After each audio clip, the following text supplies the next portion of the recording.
श्री शब्दपुराणे रेवाखंडे रेवाखंडे श्री सत्यनारायण कृष्णनारायण द्वितीय अध्याय बोलो हरे नमः। बोलिए सत्यनारायण भगवान की जय।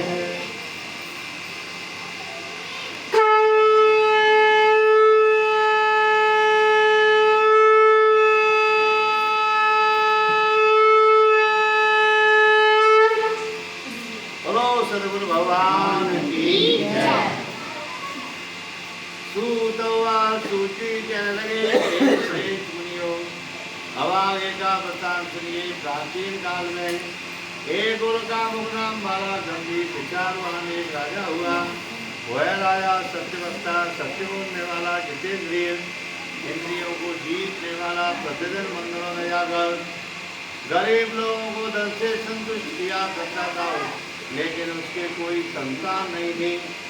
तो उसी समय वह भद्रशिला नदी के तट पर भगवान की पूजा कर रहा था। तो उसी समय वहाँ एक साधु नामक वैश्य जो व्यापार के वास्ते आया हुआ था, राजा से निवेदन करने लगा और कहने लगा कि हे राजन, भक्ति युक्ति और जिससे आप ये क्या कर रहे हैं, उसके करने से आपको कृष्ण की प्राप्ति होगी, कृपा करके मुझे भी बतलाइए।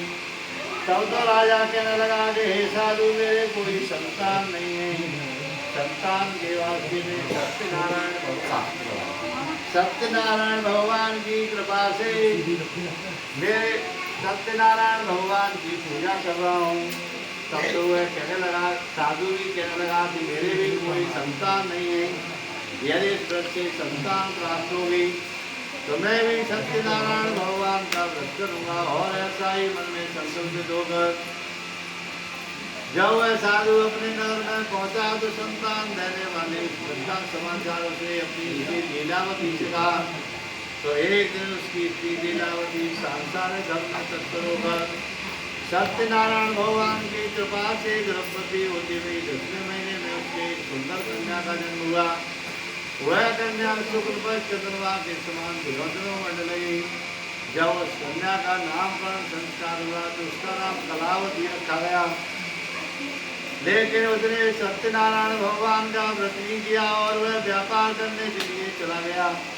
जब काफी समय के बाद जब वह घर लौटा तो उसने देखा कि मेरी बेटी विवाह योग्य हो गई, अब इसकी शादी होनी चाहिए। तो एक सुंदर सुयोग्य वर के साथ उसकी शादी भी कर दी गई। लेकिन शादी के समय भी वह सत्यनारायण भगवान के व्रत को भूल जाता है और अपने दामाद को लेकर राजा चंद्रकेतु के नगर में पहुंचा। उसी समय राजा चंद्रकेतु के नगर में चोरी हो गई। जो चोर थे वो धन चोर कर भाग गए। जब राजा के दूत आए तो उन दोनों को पकड़कर राजा के पास ले गए और कहने लगे कि हे राजन, हम इन दोनों चोरों को पकड़कर लाए, आप आज्ञा दीजिए। तो राजा की आज्ञा कठिन कारावास में डाल दिया। उनका सब मामा कह रहा हूँ द्वारा उनकी घर पर दुखी रहने लगे। घर में जो धन था वो चोरों ने चुरा लिया।